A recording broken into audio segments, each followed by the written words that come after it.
Muy buen día para cada uno de ustedes. Les saluda desde la Ciudad de México su amiga Inés Nicolás. Bienvenidos a este espacio que es el estudio de nuestra lección de escuela sabática.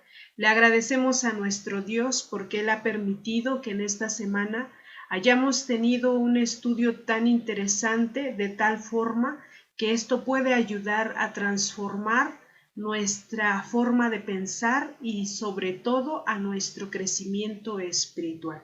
Hoy viernes 18 de marzo, nuestra lección es para estudiar y meditar lo que vimos durante toda esta semana.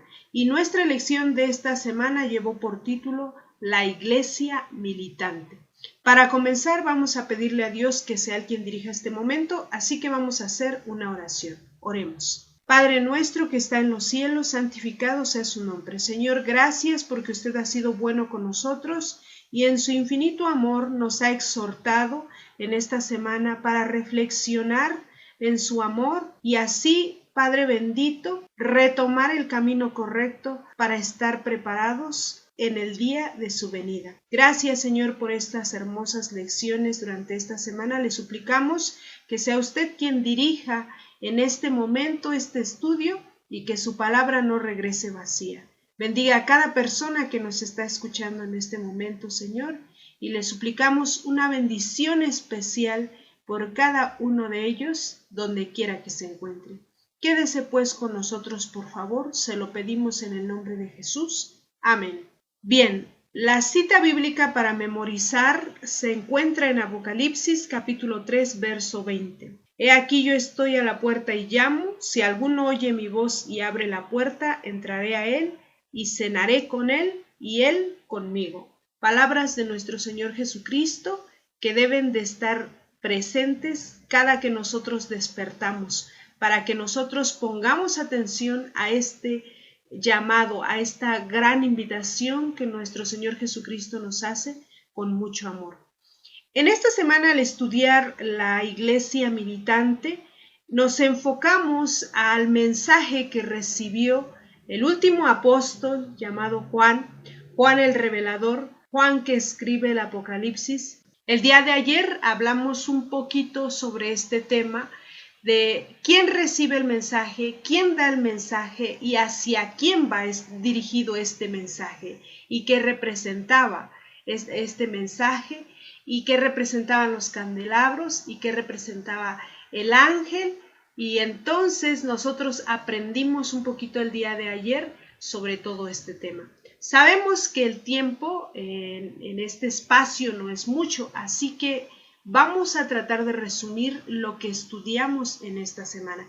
En esta semana estudiamos sobre la iglesia de Éfeso y entendimos que las 7 iglesias representan 7 periodos de la iglesia cristiana a partir del año 31 hasta la venida de nuestro Señor Jesucristo. Por lo tanto, la iglesia de Éfeso tiene una fase que comprende, inicia el año 31 y termina en el año 100. Esta primera iglesia que se llama Éfeso o que se nombra Éfeso, según la interpretación que se da, se abarcaría el primer periodo de la iglesia de nuestro Señor Jesucristo, que es el periodo apostólico, en donde comprende todos los apóstoles, todos los primeros seguidores de nuestro Señor Jesucristo, y la palabra Éfeso o el nombre Éfeso tiene un significado muy particular que significa deseable.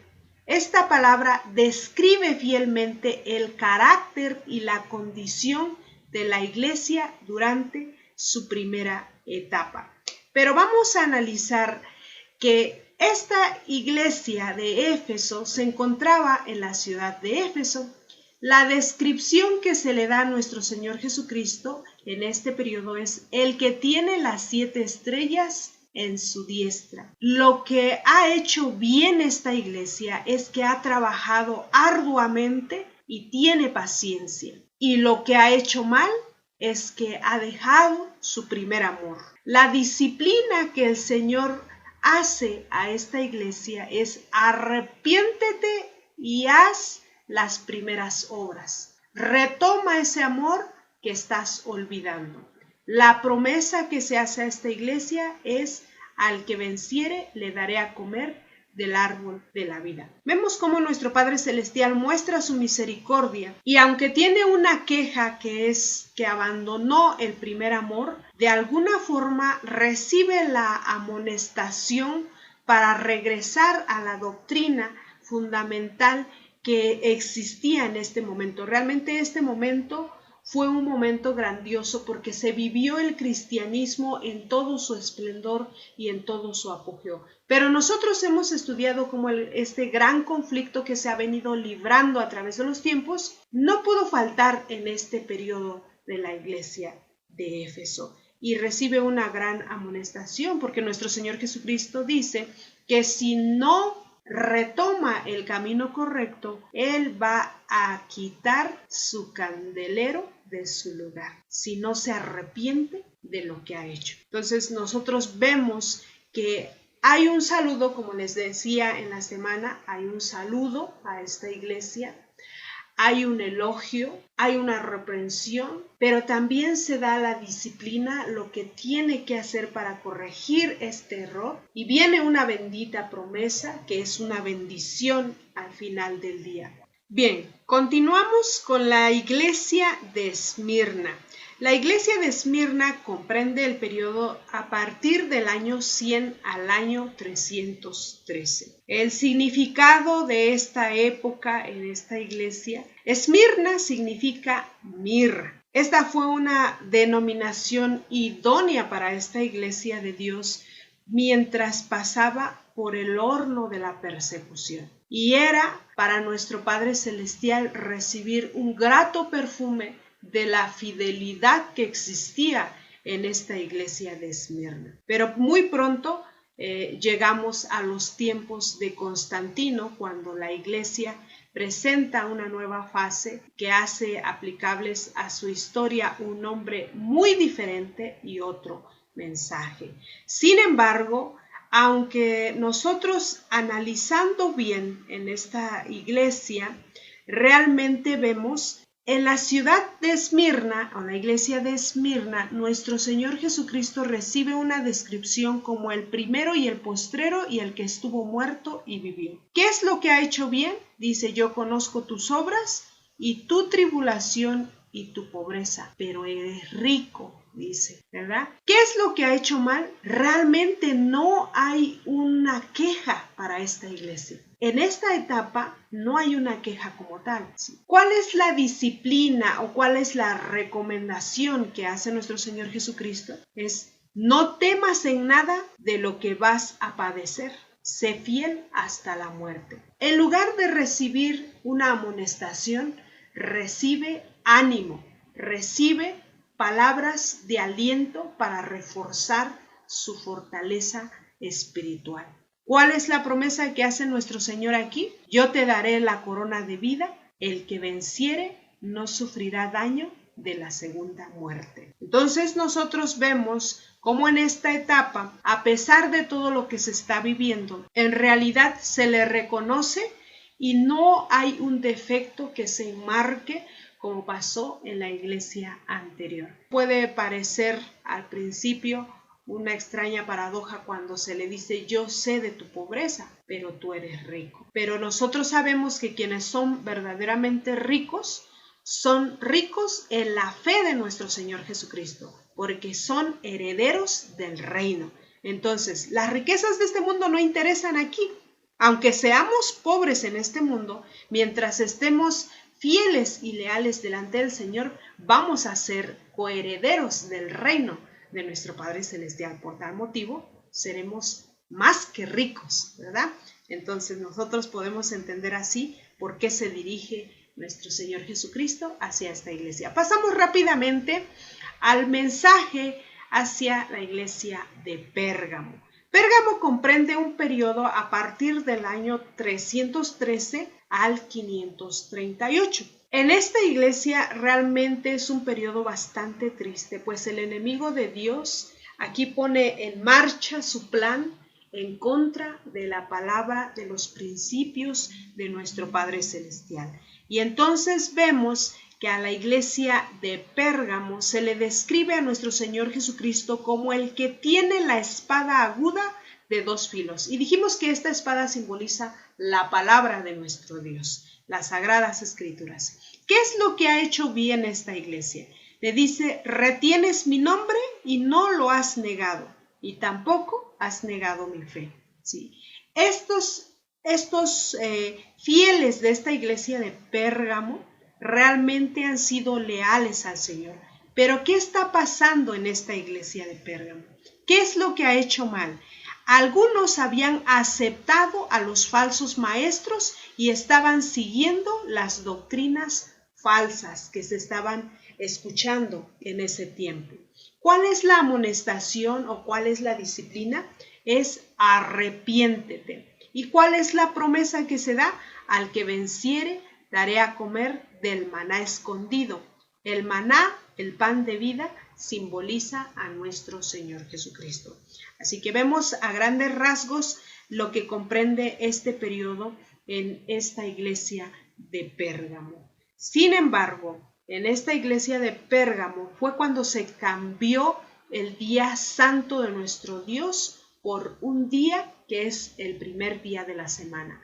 ¿Y cuál fue el instrumento del enemigo de Dios para realizar este cambio? Un hombre llamado Constantino. De hecho, para esta iglesia vemos que sí se expresa de alguna forma lo que tiene que hacer, es arrepentirse. Pero esta iglesia realmente vemos que se mezcla aquí la verdad con la mentira. Se une lo bueno con lo malo, la iglesia con la política. Satanás tiene un plan perfecto y es por eso que en esta parte, en este mensaje hacia la iglesia de Pérgamo, se dice que la sinagoga de Satanás está dentro. Pero a pesar de ello, hay hombres fieles. Nosotros sabemos que la persecución de alguna manera tiende siempre a mantenerse en una iglesia pura, porque al enemigo no le gusta que en una iglesia que haya santidad, los miembros perseveren en su fe. Él siempre va a estar dispuesto a poner el pie. ¿Para qué? Para que ellos tropiecen. Sin embargo, a pesar de toda esta,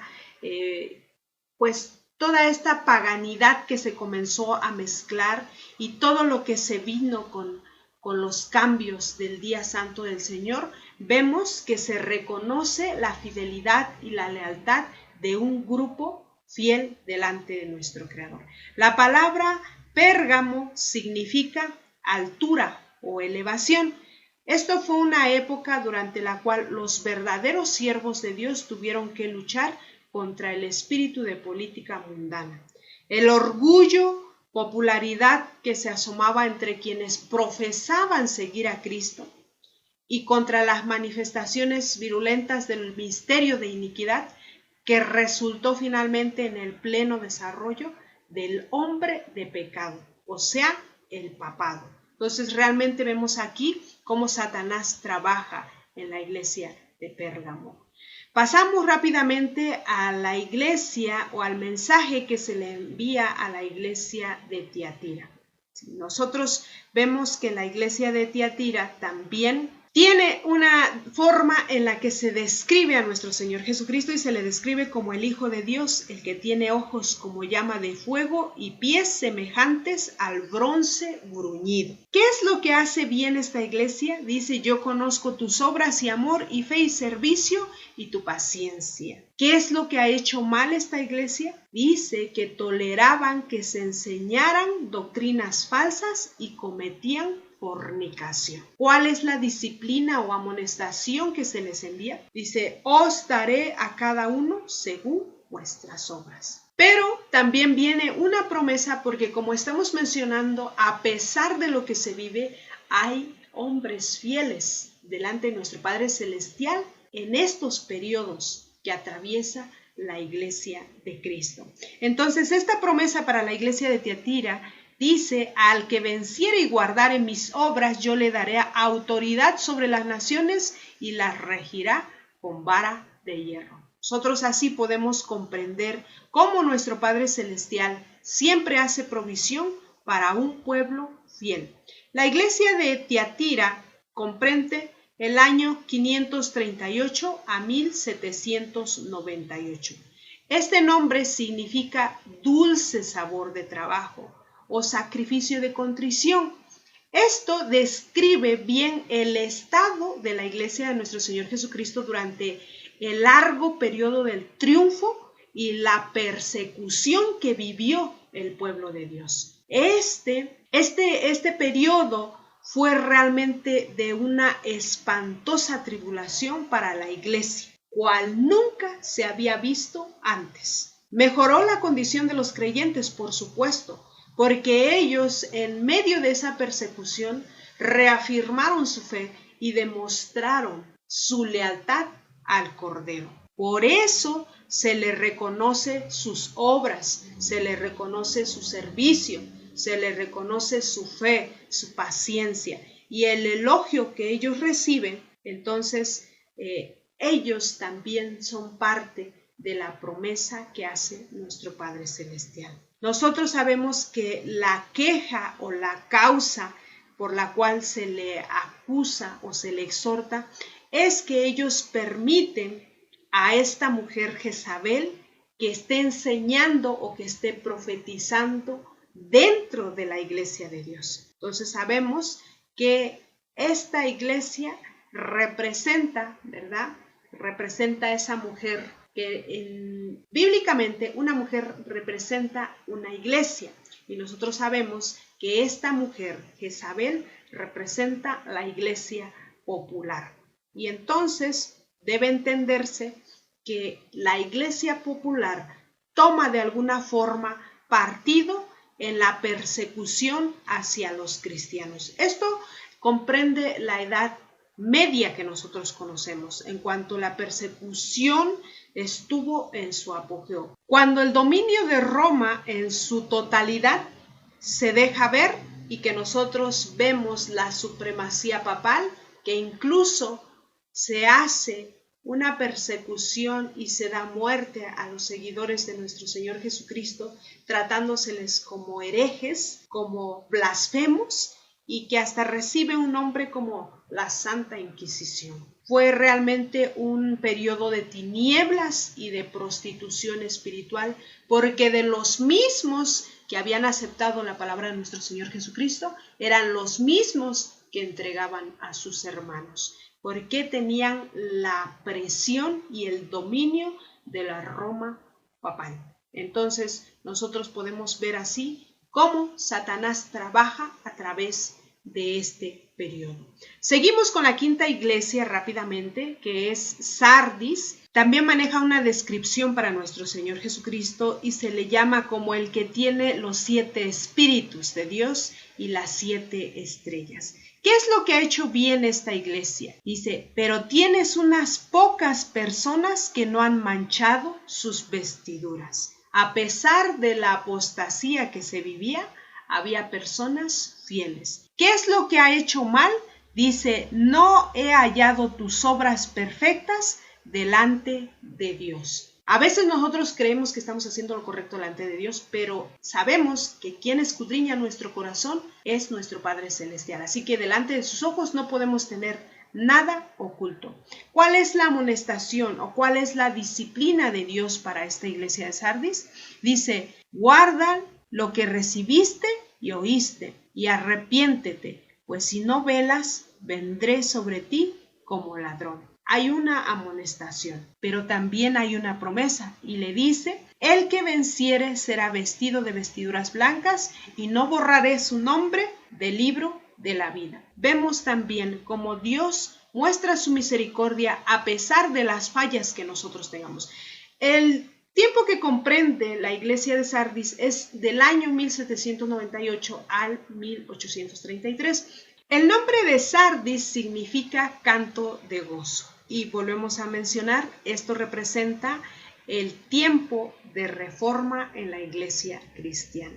Las obras de reforma que se viven en este periodo realmente son representadas en nuestra iglesia y nosotros conocemos a este gran hombre, Martín Lutero, y Dios lo levanta dentro de la iglesia popular sabemos a qué se estaba dedicando él y sabemos cómo Dios lo utilizó, le dio sabiduría, le dio entendimiento. ¿Para qué? Para que él fuera uno de los grandes reformadores para testimonio nuestro. Lutero era un monje de la orden de los agustinos. Su vida monástica se concentraba en estudios profundos de teología y también su primer contacto con la Biblia fue en una biblioteca del monasterio en donde él se encontraba.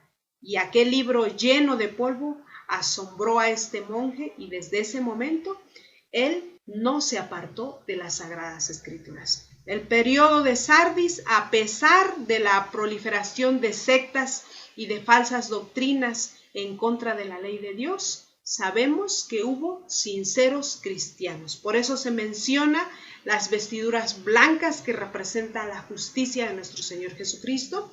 Y esto es cuando nosotros aceptamos las provisiones del Evangelio y recibimos este ropaje espiritual. Nosotros entendemos así que por ningún momento debemos de perder de vista a nuestro Señor Jesucristo, sino depender totalmente de su gracia. Pasamos así rápidamente a la sexta iglesia, que es Filadelfia.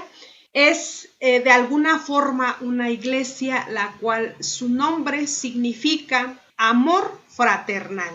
Y vamos a ver cómo se le llama a nuestro Señor Jesucristo en este periodo. Se le conoce como el santo, el verdadero, el que tiene la llave de David. Ahora, ¿qué es lo que ha hecho bien esta iglesia de Filadelfia? Ha guardado la palabra de Dios y no ha negado su nombre, dice. Esta iglesia realmente es fiel. ¿Qué es lo que ha hecho mal? Bueno, dice que quienes dicen ser judíos y no lo son, se convierten en la sinagoga de Satanás. ¿Cuál es la disciplina del Señor para esta iglesia? Dice, retén lo que tienes. ¿Cuál es la promesa? Ellos se convertirán en columna en el templo de Dios y se escribirá sobre ellos el nombre de Dios y de la nueva Jerusalén. Hermoso mensaje para esta iglesia de Filadelfia. Y sabemos que el significado de amor fraternal para esta iglesia representa a una iglesia que comprende el periodo de 1833 a 1844. Este fue un periodo de reavivamiento espiritual, porque aquí es donde se estudian las profecías de Daniel. Aquí es donde se levanta un hombre llamado Guillermo Miller y entonces comienza a estudiar para interpretar esta profecía. Lamentablemente sabemos que la interpretación que se hizo no fue la correcta y se llevaron un gran chasco. Pero a partir de este momento, después del chasco en 1844, se levanta la iglesia adventista del séptimo día.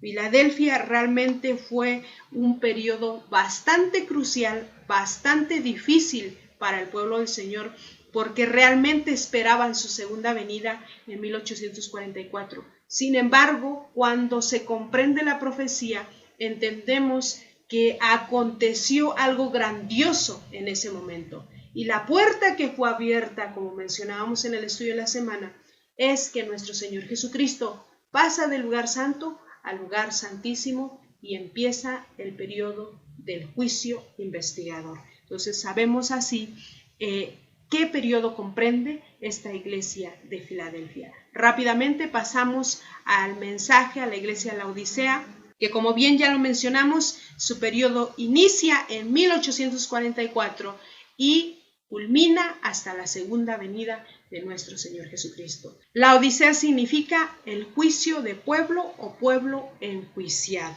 Y el mensaje está dirigido a esta iglesia que realmente representa los tiempos finales en los cuales nos encontramos. Esto quiere decir que nosotros formamos parte de esta iglesia y el mensaje que se da a esta iglesia, la queja que se tiene a esta iglesia, tenemos que ponerle mucha atención. A nuestro Señor Jesucristo se le describe como el Amén, como el testigo fiel y verdadero, como el principio de la creación de Dios. ¿Qué es lo que ha hecho bien esta iglesia? Realmente no ha hecho bien nada. ¿Qué es lo que ha hecho mal? Dice, ni son fríos ni calientes, son tibios. Nos estamos autoengañando porque nos sentimos ricos y realmente Dios, cuando se dirige a su pueblo con esta reprensión, es algo muy serio que nosotros debemos de tomar cartas en el asunto inmediatamente. ¿Cuál es la disciplina? ¿Cuál es la amonestación? Dice, compren oro refinado de mí. Y entonces Él promete darnos oro refinado, vestiduras blancas para cubrir nuestra vergüenza, ungir nuestros ojos con colirio para que veamos correctamente, y entonces nosotros vamos a escuchar su llamado y vamos a abrir la puerta y vamos a permitirle su entrada. Esa es la promesa de nuestro Señor. Dice, si alguno oye mi voz y abre la puerta, entraré a él y cenaré con él y él conmigo. Y al que venciere, le daré que se siente conmigo en mi trono, así como yo he vencido y me he sentado a la diestra de mi Padre. Nosotros vemos así a grandes rasgos los mensajes que comprenden esta iglesia. Realmente eso de ojalá fuese frío o caliente es algo que estudiamos el día de ayer y debemos de reflexionar, porque este llamado es para nosotros. De cada iglesia, de cada periodo que se vive, tal vez tomemos algo para reflexionar, pero precisamente este mensaje de la Odisea es para nosotros hoy en día, para todo aquel que es parte de esta iglesia militante. El espíritu de profecía dice, parece que algunas personas piensan que al entrar en la iglesia se cumplirán sus expectativas y hallarán solamente personas puras y perfectas. Son celosas en su fe y cuando ven faltas en los miembros de la iglesia dicen, abandonamos el mundo para no relacionarnos con personas malas, pero el mal también se encuentra aquí, y preguntan, como los siervos de la parábola, ¿de dónde pues tiene cizaña? Pero no necesitamos desilusionarnos de esta manera, pues el Señor no nos autoriza a llegar a la conclusión de que la iglesia es perfecta, y todo nuestro celo no nos dará el éxito necesario para lograr que la iglesia militante sea tan pura como la iglesia triunfante. El Señor nos prohíbe proceder de manera violenta contra los que pensamos que yerran. Entonces nosotros vemos que la iglesia militante no es perfecta y no va a ser perfecta porque existe el trigo y la cizaña en esta iglesia militante. ¿Quién es esta iglesia militante? Bueno, nosotros sabemos que somos todos aquellos que decimos Señor, Señor, pero nuestro Señor Jesucristo fue muy claro y dijo, no todo aquel que me dice Señor, Señor, entrará en el reino de los cielos. Hay una iglesia que se le llama triunfante. Y esta es la iglesia que va a entrar al reino de los cielos. Y hablando de las 7 iglesias del Apocalipsis, representan prácticamente la historia eclesiástica de la iglesia adventista del séptimo día, porque empieza desde el año 31 después de Cristo, empezando con Éfeso, hasta nuestros días en la iglesia laodicense. Y el Espíritu Santo, quien está encargado de dar las 7 maravillosas y esperanzadoras promesas a las 7 iglesias, pues realmente es nuestro Señor Jesucristo. Y la iglesia militante sabemos que es imperfecta, y aunque algunas personas estén de alguna forma chasqueadas porque la iglesia no es perfecta, pues la perfección la vamos a encontrar únicamente en nuestro Señor Jesucristo.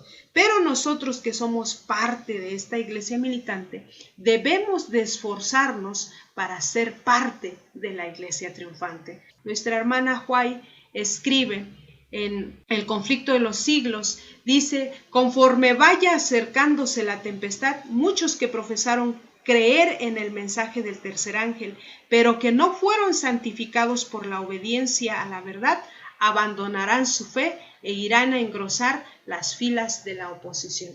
¿Qué es lo que necesitamos para que de esta iglesia militante salga la iglesia triunfante? Un zarandeo. Nosotros sabemos que eso es una profecía que debe cumplirse. Mensajes selectos, tomo 2, en la página 436 y 437 hay un párrafo que dice: es una prueba terrible y sin embargo tiene que ocurrir. Nadie fuera de aquellos que han estado venciendo mediante la sangre del Cordero y la palabra de su testimonio serán contados con los leales y los fieles, con los que no tienen mancha ni arruga del pecado, con los que no tienen engaño en sus bocas. Debemos despojarnos de nuestra justicia propia y vestirnos con la justicia de nuestro Señor Jesucristo. También podemos encontrar así otro párrafo en el libro de Evangelismo que dice: los miembros fieles de la iglesia militante no solo serán miembros de la iglesia triunfante, sino que los fieles de la iglesia invisible se unirán con ellos en ese tiempo. Multitudes recibirán la fe y se unirán a los ejércitos del Señor. ¿Qué es lo que estamos esperando nosotros? Los fieles son los que se van a separar, ¿verdad?, de los infieles. Sabemos que el trigo y la cizaña crecen juntos, esperando en el Señor que esta santa palabra nos haya ayudado a reflexionar, a entender por qué Dios tuvo que manifestar, por qué nuestro Señor Jesucristo tuvo que hablarle a Juan y darle el mensaje a esas 7 iglesias. ¿Por qué nosotros tenemos que comprender las profecías? ¿Por qué nosotros debemos de escudriñar y analizar nuestra vida espiritual? Y debemos de estar prestos porque el enemigo no duerme. El enemigo trabaja a marchas forzadas porque sabe que le queda muy poco tiempo. Hay un último párrafo que quiero compartir con ustedes que está escrito en la Review Herald el 10 de junio de 1852 que dice: muchos que profesan esperar el pronto advenimiento de Cristo se están conformando a este mundo y procuran más fervientemente el aplauso de quienes los rodean que la aprobación de Dios. Son fríos y formales como la iglesia nominal de la que hace muy poco tiempo se separaron. Las palabras dirigidas a la iglesia laodicense describen su condición presente perfectamente. Entonces nosotros podemos comprender así que el tiempo que nos tocó vivir realmente no es algo en el cual nosotros podamos gloriarnos o regocijarnos. No digamos que somos ricos y que no tenemos necesidad, porque realmente somos pobres, ciegos, desventurados y desnudos, como dice la palabra del Señor. Pero Él nos hace una invitación, está presto tocando nuestro corazón. No neguemos abrirle el corazón a nuestro Señor Jesucristo. Que Dios bendiga su palabra, que Dios les bendiga a cada uno de ustedes. Les deseamos un excelente día. Les invitamos a visitar nuestra página web que es www.nochesdeesperanza.net. Pueden dejar allí algún mensaje, algún pedido de oración. Si el Señor nos permite, nos escucharemos al iniciar la siguiente semana. Les agradecemos su compañía. Les deseamos un excelente día y que Dios les bendiga a cada uno de ustedes donde quiera que se encuentren. Amén.